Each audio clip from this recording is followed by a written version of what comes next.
I've always been fascinated by estate sales. There's something strangely intimate about sifting through the remnants of someone's life, imagining the memories tied to each object.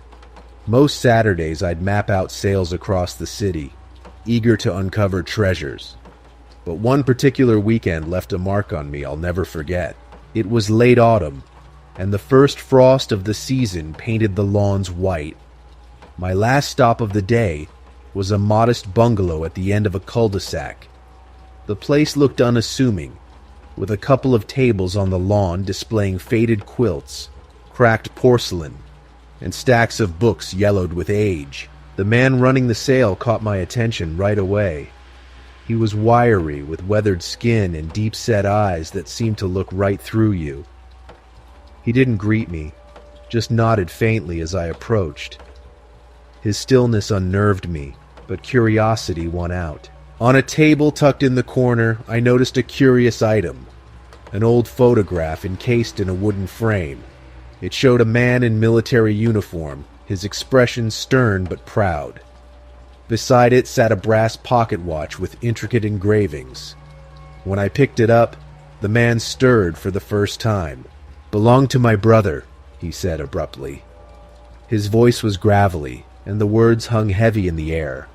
"I'm sorry," I offered, unsure of what else to say. "Was he in the war?" "Yeah, he didn't make it back." I hesitated before asking, "What happened?" The man's eyes hardened. "Never found out," he said, then looked away, signaling the end of the conversation.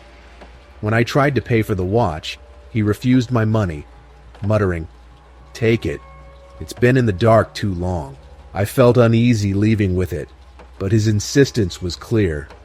That night, I placed the watch on my bedside table, still thinking about the man and his brother's unspoken story. I hadn't intended to keep it long, just wanted to research its history. But I didn't even get that far.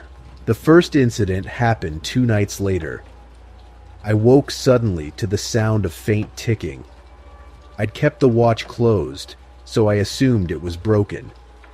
But when I checked, the lid was slightly ajar, and the hands moved in a slow, uneven rhythm. I closed it tightly and chalked it up to a mechanical quirk. But things escalated quickly.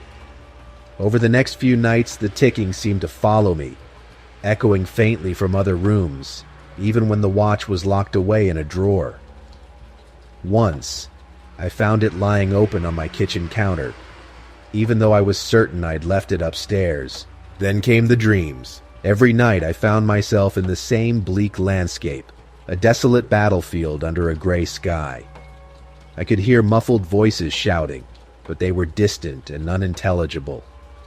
Each dream ended the same way, with a soldier's silhouette appearing on the horizon before vanishing into the haze. His outline was eerily similar to the man in the photograph. I tried to convince myself it was just my imagination, but the dreams became more vivid, more urgent. One night, I woke to the sensation of someone whispering near my ear. The words were faint and disjointed, but I caught fragments. Left behind. Betrayed. That was when I knew I had to dig deeper. Through hours of research, I found a mention of a Lieutenant Charles Harrington, a decorated soldier during World War II who had gone missing in action. His records were vague, but one article suggested foul play, hinting at internal conflict within his unit. It seemed his disappearance had been quietly buried under layers of bureaucracy and forgotten history. The more I learned, the more restless the house felt. Lights flickered. Doors creaked open on their own. And always, the ticking watch. By this point, I was too terrified to sleep, the dreams leaving me shaken and hollow. Finally, I decided to return the watch. Maybe it was foolish, but I believed the object was tied to whatever restless energy haunted me. I drove back to the cul-de-sac, but the house was empty. A for sale sign swayed in the wind, and a neighbor told me the previous owner had passed away years ago. Desperate for a solution, I sought out Harrington's grave. His body had never been recovered, but a memorial plaque had been placed at a small military cemetery in a neighboring town. I arrived just before sunset, clutching the watch tightly. The air was cold, the stillness oppressive. As I knelt before the plaque, I placed the watch at its base. "You're not forgotten," I whispered, my voice trembling. "You're home." For a moment, nothing happened. Then, a sudden gust of wind rushed past me, carrying a faint sound I can only describe as a sigh of relief. The air grew warm, the oppressive weight I'd carried for weeks lifting. That night, I slept peacefully for the first time in months. The ticking was gone, the dreams too. Now, whenever I see an estate sale or antique shop, I feel a pang of hesitation. I know better than most that some objects carry more than memories. They carry legacies, unfinished stories that demand to be told. Before the next story, if you're new to the channel, make sure to subscribe so that you don't miss any of these terrifying stories. I've always been drawn to secondhand bookstores and thrift shops, captivated by the idea of uncovering forgotten treasures. To me, each object, whether a dusty vinyl record or a vintage teacup, seems to hold a piece of someone else's history. That's why, on a crisp autumn morning, I found myself at yet another estate sale in a quiet suburban neighborhood. The house was ordinary, a squat Cape Cod style home with weathered shingles and a garden overrun with ivy. Folding tables lined the driveway, heaped with boxes of books, mismatched silverware, and faded photographs. As I meandered through the clutter, my attention was drawn to a worn leather-bound journal peeking out from under a pile of paperbacks. Its cracked spine and scuffed cover hinted at its age, and when I opened it, I was greeted by delicate, spidery handwriting in faded ink. The first page read, "This journal belongs to Violet Stokes, 1957. Intrigued, I flipped through a few more pages.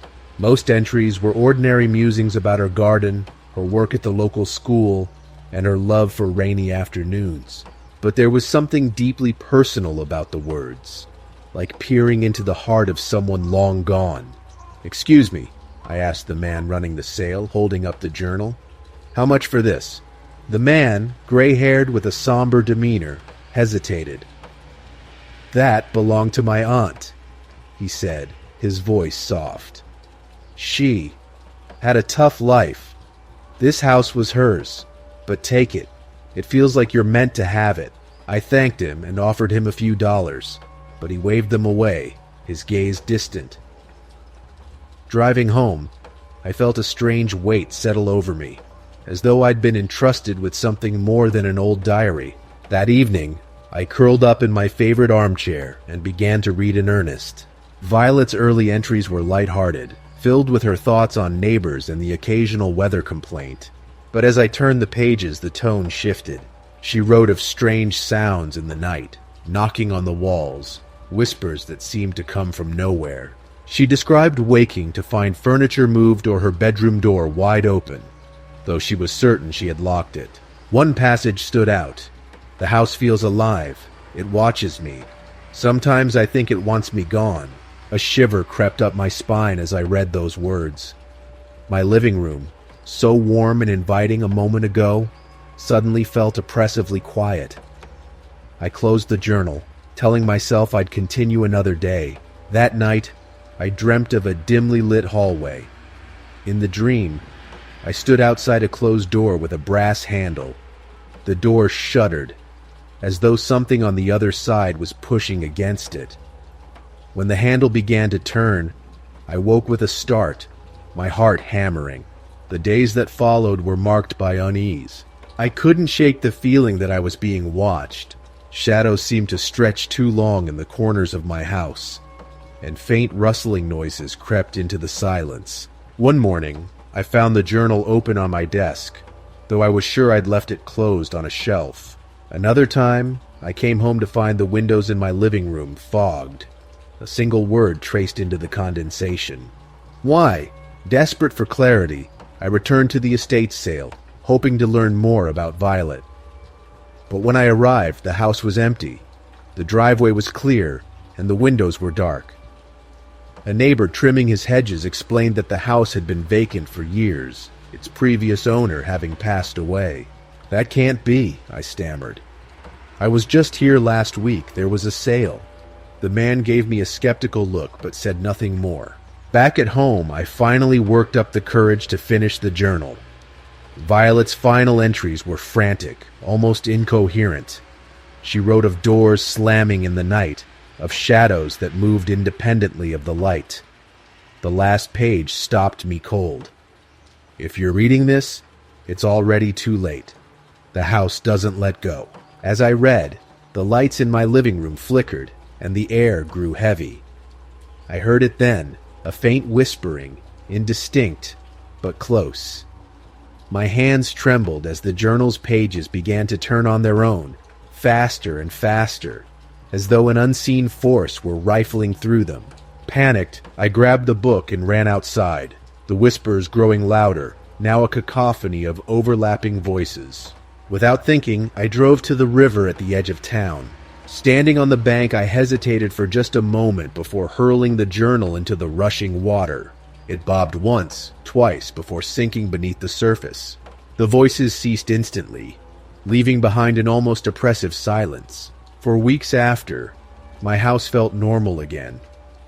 The oppressive feeling was gone, and the shadows no longer seemed to creep. But I can't shake the memory of that journal, nor the whispers that echoed through my mind. Sometimes, late at night, I think I hear them still, a faint murmur carried on the wind, like Violet's story isn't finished yet. Before the next story, if you're new to the channel, make sure to subscribe so that you don't miss any of these terrifying stories. I've always loved vintage objects.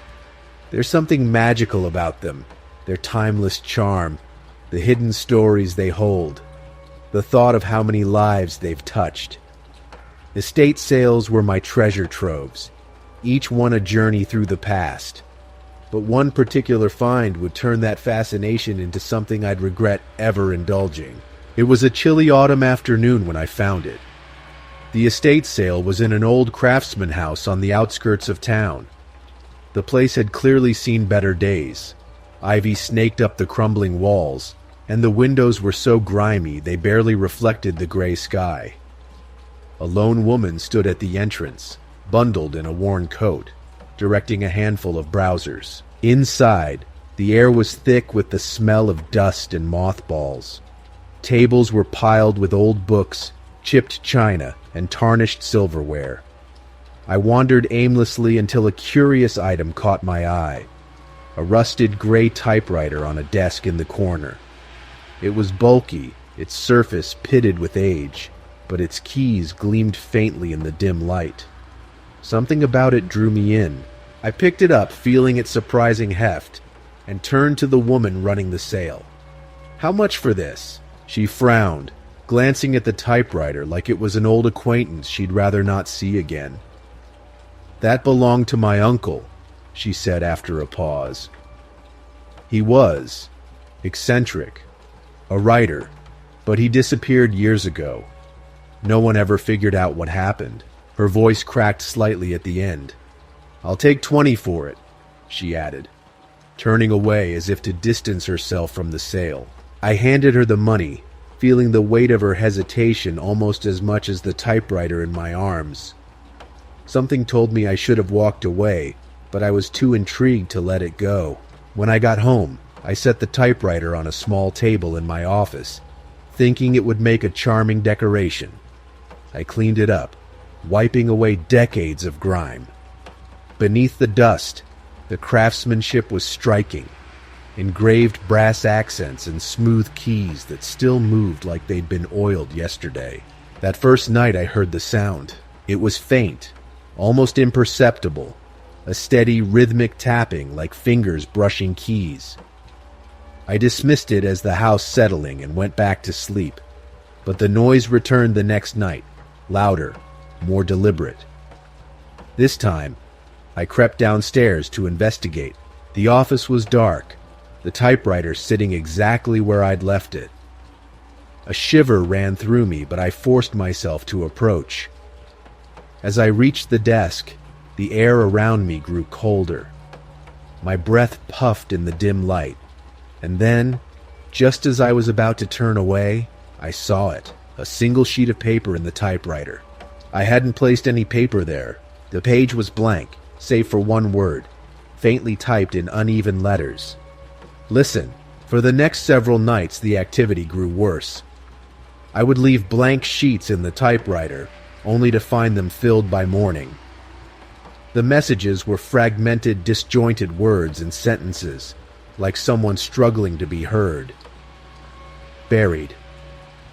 Truth. They're watching. Then came the dreams. Every night, I was in a dimly lit study. A man sat hunched over the typewriter, his fingers flying over the keys. His face was obscured, but his movements were frantic, desperate. The dream always ended the same way, with him turning toward me, his hollow, pleading eyes boring into mine. I needed answers. I began researching the previous owner, the woman's uncle, Joseph Merrick. He had been a novelist and journalist in the 1950s, known for his exposés on corruption. His last project, however, was never completed. According to old newspaper clippings, he vanished while working on an explosive story about a powerful political figure. Some suspected foul play, but no evidence was ever found. The typewriter became increasingly aggressive after I uncovered this. Pages were no longer filled with words, but with gibberish, long strings of meaningless letters hammered into the paper with violent force. My once quiet home felt alive with an oppressive presence. Shadows moved where there shouldn't have been any, and the sound of typing followed me even when I was miles from the house. One night I stayed up to confront it. I sat in the office, the typewriter in front of me, and waited. Hours passed in silence. Then, just as the clock struck 3, it began. The keys moved furiously on their own, striking the paper with such force the desk shook. Words appeared faster than I could read them. The truth.